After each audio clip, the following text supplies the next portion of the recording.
ओम शांति। यह बाबा की सेवा के लिए नया चैनल चालू किया है। इस चैनल को सब्सक्राइब करें। ओम शांति। ओम शांति। Good morning. 4 मार्च 2022।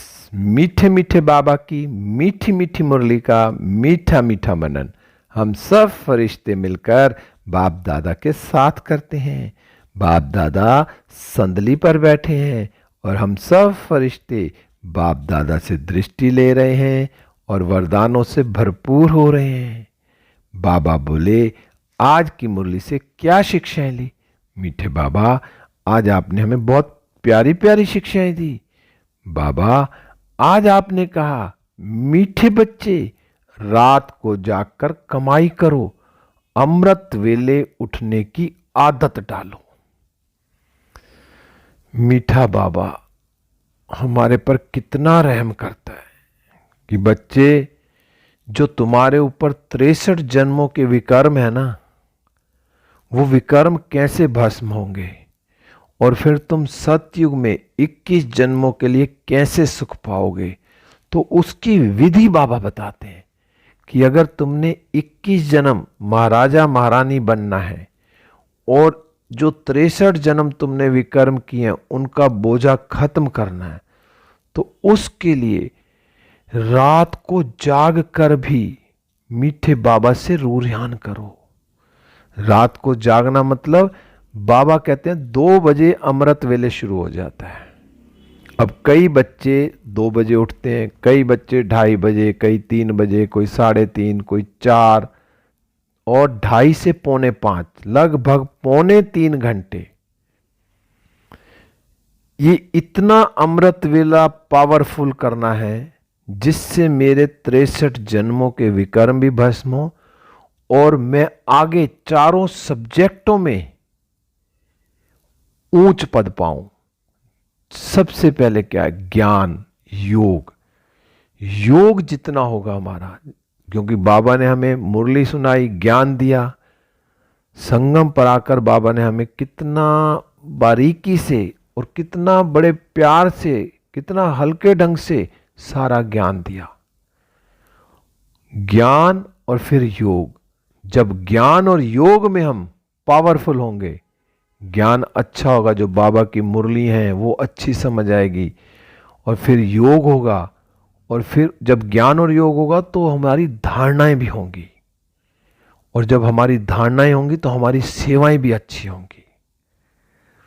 तो मैं आत्मा अमृत वेले उठकर बाबा को कितना याद करती हूं, क्योंकि कमाई का समय वही है। बाबा ने कहा ना, रात को जागकर कमाई करनी है। कमाई का समय वही है। बाकी सारा दिन तो हमने क्या करना है? उस जो कमाई अमृत वेले की है वो बांटनी है। बीच बीच में कमाई करनी है, सारा दिन भी बाबा की याद में परम धाम जाना है। ब्रेक लगानी है, पावरफुल ब्रेक लगा के एकदम बाबा के पास पहुंच गए और चार्ज होके आ गए। तो अमृत वेले हमारी सबसे ज्यादा चार्जिंग होती है। तो मैं आत्मा कितना अमृत वेले करती हूँ, कोई अमृत वेला मिस तो नहीं करती। और मेरा अमृत वेला कैसा है? पावरफुल है या झुटके वाला है?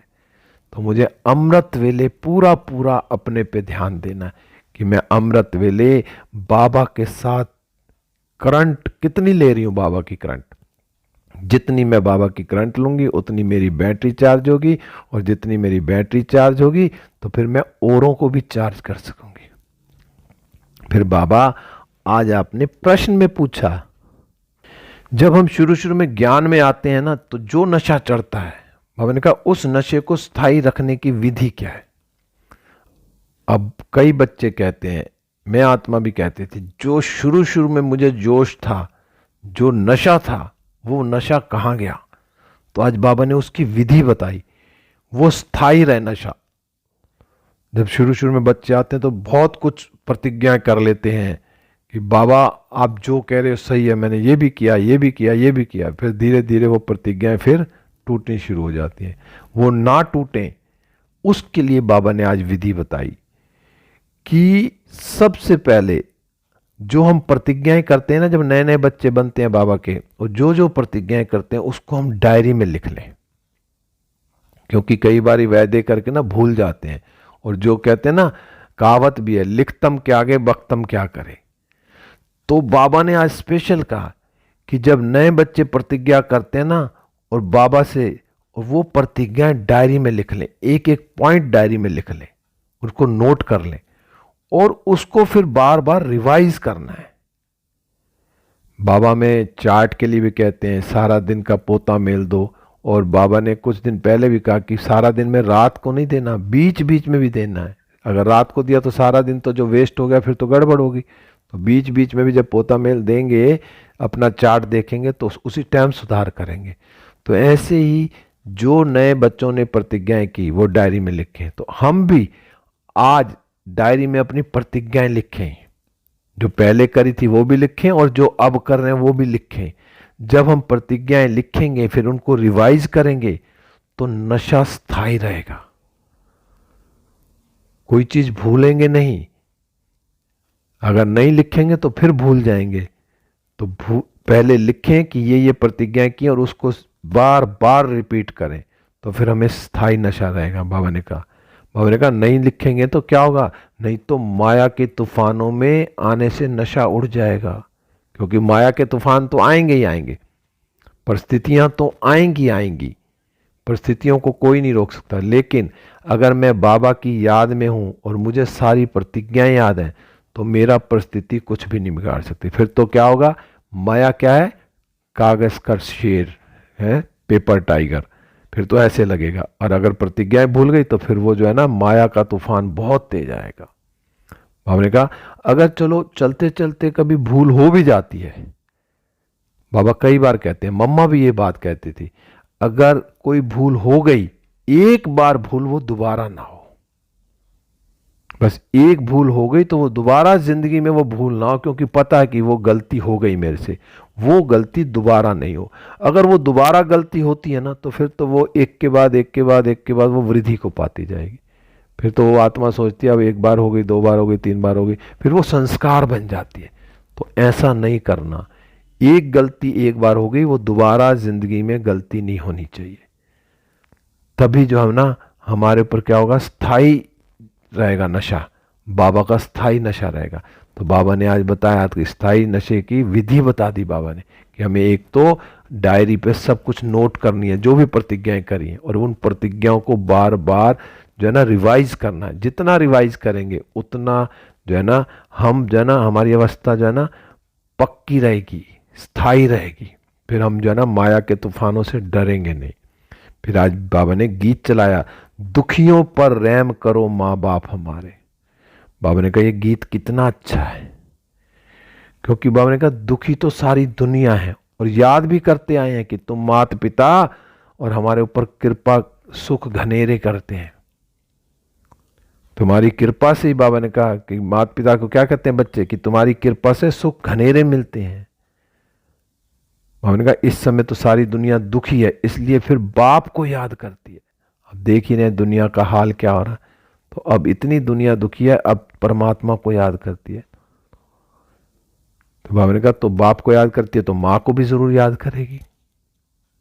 तो बाबा ने इसलिए कहा कि ये गीत बहुत अच्छा है कि दुखियों पर रहम करो माँ बाप हमारे। अब बाबा तो रहम करने आया है, हमें वर्षा देने आया 21 जन्मों के लिए, लेकिन मैं अपने ऊपर कितना रहम कर रही हूं। मैं बाबा की पूरी पूरी श्रीमत पर चल रही हूं, एक एक सेकंड मैं बाबा की याद में रहती हूं। मैं कहीं एक एक सेकंड गड़बड़ तो नहीं कर रही, वेस्ट तो नहीं कर रही। तो मुझे अपनी संभाल खुद करनी है, क्योंकि बाबा आए हम बच्चों को राजयोग सिखलाने। हमारे सम्मुख बैठे हैं बाबा, और बच्चे भी बाबा के सम्मुख बैठे हैं। तो मुझे बाबा को कितना याद करना है। बाबा ने कहा जगत अम्बा है तो जरूर जगत पिता भी होगा ना, और उनके ऊपर भी कोई होगा। क्योंकि बाबा ने कहा इस समय सुखधाम का वर्षा मिलना है, तो सुखधाम का वर्षा मिलने के लिए हमें कितनी तपस्या करनी। सुखधाम का वर्षा लेना है तो मुझे संगम पर पूरा पूरा श्रीमत पर चलना है, और चारों सब्जेक्टों में मुझे फुल मार्क्स लेने हैं। आज बाबा ने कहा कि तुम लिख सकते हो, बाबा हम बच्चों को कह रहा है कि तुम लिख सकते हो कि इस समय सेकंड में सूर्यवंशी चंद्रवंशी रजाई प्राप्त हो सकती है, आकर समझो। बोर्ड बनवा लो और उसके ऊपर लिख दें हम बड़ा बड़ा कि तुम सेकंड में जो है ना सूर्यवंशी और चंद्रवंशी की रजाई प्राप्त कर सकते हो, आकर समझो। कैसे? हमने कहा चित्रों पर तुम अच्छी तरह समझा सकते हो, पर समझाने वाला कौन होना चाहिए? बाबा ने कहा समझाने वाले श्रूड बुद्धि अर्थात समझदार चाहिए। अब कौन आत्मा समझा सकेगी? जो पहले इस ज्ञान को खुद समझेगी और उसको अपने अंदर धारण करेगी, उसका मनन करेगी, तभी वो आत्मा दूसरों को समझा सकेगी। बाबा ने कहा जो ब्रह्मा कुमार और ब्रह्मा कुमारियां सो कौन है? शिव के पोतरे और पोत्रियां हैं। लेकिन बाबा क्या कहते हैं कि मुझे कोटों में भी कोई पहचानते हैं और मुझसे वर्षा लेते हैं। अब कितने गिनती के ब्रह्मा कुमार? दुनिया में कितनी आत्माएं? 800 करोड़ आत्माएं। और ब्रह्मा कुमार कितने हैं अभी? 10-11 लाख। तो कोटों में कोई पहचाना भगवान को। तो मैं आत्मा अपने आप को कितना खुश नसीब समझूं कि मैंने भगवान को पहचान लिया, मैं भगवान से वर्षा ले रहा हूं। कितना खुश नसीब, कितनी खुशी में रहना चाहिए, कितना नशा होना चाहिए कि मुझे भगवान मिला है। तो मैं उस नशे में कितना बाबा को याद करती हूँ, क्योंकि बाबा तो सेकंड में जीवन मुक्ति देते हैं। अब जीवन मुक्ति में जाना है तो मुझे पुरुषार्थ करना पड़ेगा। सारा मदार है पुरुषार्थ पर। मेरा पुरुषार्थ कैसा है? मेरे पुरुषार्थ पे ही डिपेंड करता है कि मैं जीवन मुक्ति में जाऊंगी 21 जन्मों का वर्षा स्वर्ग में लेना है। तो इस समय संगम पर मेरा पुरुषार्थ कैसा है? बस मुझे अपने पुरुषार्थ में लग जाना है, दिन रात एक एक सेकेंड कहीं भी वेस्ट ना हो। बाबा आज फिर नए बच्चों को देख रहे थे। बाबा कहते हैं कैसे कैसे पत्र लिखते हैं। बाबा हम 4 दिन के बच्चे हैं, हमने आपको पहचान लिया है। और बाबा क्या कहते हैं? बाबा कहते हैं कोई तो कितने वर्षों तक भलाते हैं परंतु कभी पत्र भी नहीं लिखते। कोई तो फट से पत्र लिखते हैं, आगे चलकर माया के तूफान बहुत आएंगे, तूफान से पुराने पत्ते भी गिर जाते हैं। अब बाबा किन बच्चों की बात कर रहा है? नए बच्चों की बाबा कर रहा है कि कई ऐसे नए बच्चे हैं जो उमंग उत्साह में इतना होते हैं कि आते ही बाबा को पत्र लिखते हैं। बाबा तो कहते हैं ना कभी कभी पत्र लिखा करो, हर हफ्ते 10 दिन बाद पत्र लिखते हैं। चार्ट रोज देना है, लेकिन चार्ट में लंबा चौड़ा नहीं लिखना। कई बार तो बाबा की लहर होती है, कई बार तो कहते हैं बाबा खूब लिख के भेजो, पूरी सेवा लिख के भेजो, और कई बार कहते हैं बस ओके लिख के भेजो। तो ऐसे बाबा कहते हैं जो नए बच्चे हैं वो कितना प्यार से मेरे को लेटर लिखते हैं, चार्ट चिट्ठी लिखते हैं, और जो पुराने बच्चे हैं वो कई वर्ष हो जाते हैं चिट्ठी लिखते हैं। तो बाबा को चिट्ठी जरूर लिखनी है। बाबा ने कहा नयों को पहले पहले खुशी का पारा चढ़ जाता है। जो नए नए बच्चे आते हैं उनको बहुत खुशी का पारा चढ़ता है। बाबा ने कहा बच्चे कहते हैं बाबा हम आपके होकर रहेंगे, परंतु माया भी कम नहीं है। कहते तो हैं लेकिन माया से फिर वो हार खा जाते हैं। तो मुझे माया से कभी भी हार नहीं खानी है। मैं बाबा का हूं, बाबा का बन कर ही रहूंगा। आज बाबा ने कहा तुम हो सबसे जास्ती लोभी। कैसे? कि सारे विश्व का मालिक बनने की कितनी भारी कामना करते हैं। कि हम क्या कहते हैं कि हम सारे विश्व का मालिक बनेंगे। तो बाबा ने कहा ये शुद्ध जो है ना इंकार है, जो जास्ती लोभी है। बाबा ने कहा हर एक को ना सदा सुखी सदा शांत में बनाना है। तो मैं आत्मा हर आत्मा को सुख देती हूं, हर आत्मा को शांति की वाइब्रेशन देती हूं। हमने कहा मनुष्य मात्र को तो कलयुगी भ्रष्टाचारी से सतयुगी श्रेष्ठाचारी बनाना ही है। तो मैं आत्मा इस समय कितना बाबा के साथ मिलकर सेवा कर रही हूं कि हर आत्मा को बाबा का परिचय दे रही हूं। जो कलयुगी मनुष्य हैं उनको श्रेष्ठाचारी बना रही हूं। हमने कहा भारत में देवताएं थे, अभी नहीं है, फिर जरूर देवता ही होंगे। हमने कहा उनको स्वर्ग कहा जाता है। जो कहाँ जहां देवता होते हैं वहां क्या होता है? वो उसको स्वर्ग कहते हैं। पैराडाइज अक्सर बहुत अच्छा है। बाबा ने कहा बच्चे जो कहते हैं ना हम पुरुषार्थ कर रहे हैं स्वर्ग का मालिक बनने के लिए। बाबा ने कहा एक बाप के सिवाय ना बाकी सबको भूल जाना है, नष्टो मोहा बनना, सबसे नष्टो मोहा बनना। बाबा बार बार कहते हैं नष्टो मोहा समृद्धि लब्धा। बुद्धि का योग एक शिव बाबा के साथ हो, स्नेह सबसे हो, लेकिन योग बुद्धि में सारा दिन एक शिव बाबा की याद रहे, तो ही हम नष्टो मोहा बनेंगे। घर व्यवहार ग्रस्त में रहकर सबकी संभाल करते हुए, लेकिन बुद्धि का योग बाबा के साथ हो। आज बाबा ने कहा जो इस बैगरी जीवन में पूरा पूरा देह अभिमानी भी बनना है, किसी चीज में जास्ती लोभ नहीं रखना है, जो मिले सो अच्छा। बाबा ने कहा अब लोभ नहीं रखना, जो मिले अच्छा, मांगने से तो मरना भला, अब मांगना नहीं है। बाबा ने कहा अपना अहंकार ना रखना, माताओं को मर्तबा देना, कहीं भी आगे किसको रखना है, माताओं को। वंदे मातरम। बाबा ने कहा बाप समान निराकारी निरंकारी बनना है। तो मैं आत्मा कितना बन रही हूं, बाप समान निराकारी निरंकारी। और ज्ञान धन का दान देना है, जितना हो सके ज्ञान अपने अंदर धारण करना, उसको दान करना है। फिर बाबा ने आज वरदान दिया।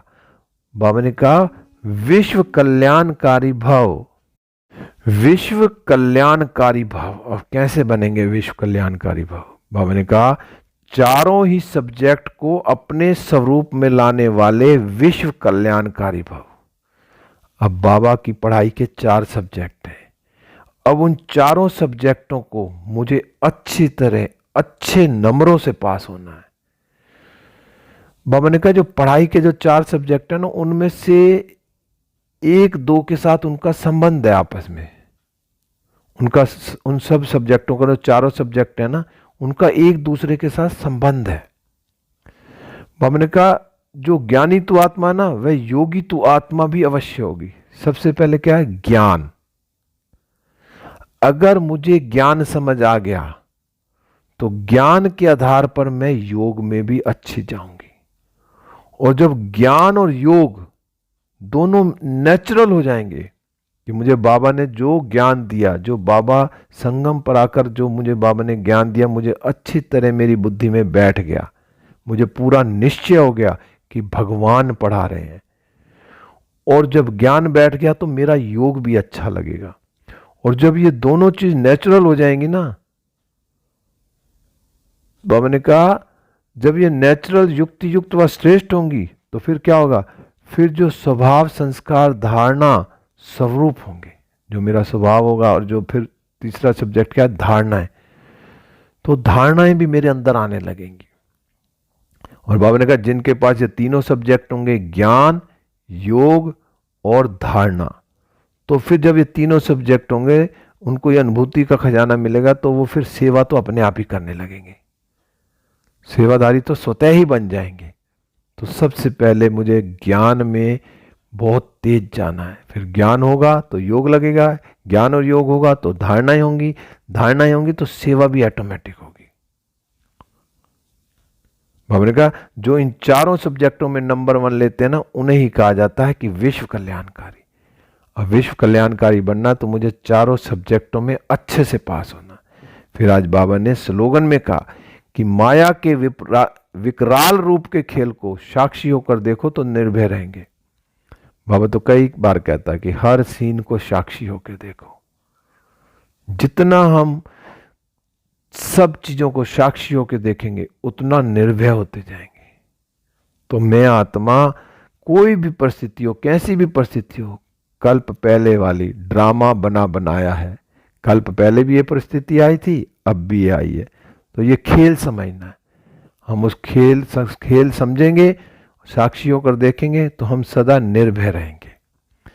फिर आजकल दादियों की पुरानी डायरियों से कुछ अनमोल ज्ञान रतन ले रहे हैं। तो आज क्या लिया, आज ज्ञान की महसूसता का सुख है ही शांति, अर्थात निर्विकल्प हो जाना। जब ज्ञान मिलता है ना, और ज्ञान से जो सुख मिलता है, वो कहा कि सुख है ही शांति। जो ज्ञान की महसूसता है, जिसको अच्छे से ज्ञान समझ आ गया और जिसने ज्ञान को महसूस कर लिया, तो जो सुख है वही शांति है, अर्थात निर्विकल्प हो जाना। कोई भी बुद्धि में कुछ भी ना चले, कोई विकल्प नहीं, निर्विकल्प हो जाना। अंदर जाने से शांत रूप हो जाते हैं। अब मैं आत्मा एक्चुअल में शांत स्वरूप, मेरा क्या स्वधर्म, क्या शांति है। तो मैं आत्मा शांत रहती हूं।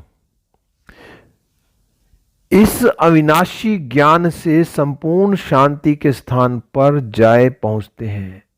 जो अविनाशी ज्ञान मिला है ना, तो हम कहाँ पहुंच जाते हैं? इस ज्ञान को अपने अंदर धारण कर लेते हैं तो हम शांति में पहुंच ही जाते हैं। जहां भी शांति होगी वहां पहुंच जाएंगे। शांत अर्थात योग अवस्था को धारण करने से योग की बहुत तेज लाइट निकलती है। जब हम शांति में बैठते हैं ना, तो कहते हैं ना नेष्टा में, नेष्टा अर्थात क्या? योग। जितना मेरा मन शांत होगा, मेरी बुद्धि इधर उधर नहीं भटकेंगी, तो मेरा योग भी अच्छा लगेगा। योग में इतना हल्कापन रहेगा कि लाइट, तेज लाइट निकलती है। एक तो लाइट प्रकाश और एक वैसे लाइट हल्कापन भी रहेगा। जो मतलब दिन रात ऐसी मीठी योग की अवस्था में रहते हैं ना, उन्हें फिर क्या होगा? अपरंपार खुशी में रहती है। उनको खुशी भी बहुत होती है और उनके सब क्या होते हैं? हद के बंधन टूट बेहद की स्थायी खुशी प्रकट हो जाती है। जब फिर स्थायी खुशी रहती है ना, तो ऐसी अवस्था में क्या, दिल भी बहुत हल्की रहती है और खुशी की लहरों में फूले नहीं समाते। फिर सारा दिन खुशी में झूमते रहते हैं। तो यही निष्ठा अर्थात योग की चाबी है, जो हम दैवी वशों ने पिता ईश्वर द्वारा प्राप्त की है। तो ये सारी चीजें हमें कहां से मिली? हमें स्वयं परम पिता परमात्मा शिव बाबा से मिली है। तो मैं आत्मा इस खुशी में रहूं कि आकर भगवान ने मुझे क्या दिया। मुझे भगवान ने संगम पर आकर सारी विधि बता दी। ओम शांति, ओम शांति। अब हम सब फरिश्ते उड़ चले विश्व ग्लोब पर। बाबा की किरणें मुझ पर आ रही हैं और मुझसे सारे विश्व में फैल रही हैं। सारे विश्व की आत्माएं सुख शांति आनंद प्रेम से भरपूर होती जा रही हैं और मैं फरिश्ता बाप दादा के साथ सारे विश्व का चक्कर लगाते हुए सूक्ष्म वतन में, बाबा मुझे दृष्टि दे रहे हैं और वरदानों से भरपूर कर रहे हैं और मैं फरिश्ता बाबा से दृष्टि लेते हुए वरदानों से भरपूर होकर वापस इस देह रूपी मंदिर में हूँ। बाबा की किरणें लगातार मुझ पर आ रही हैं और मुझसे चारों ओर फैल रही हैं। ओम शांति, ओम शांति, ओम शांति।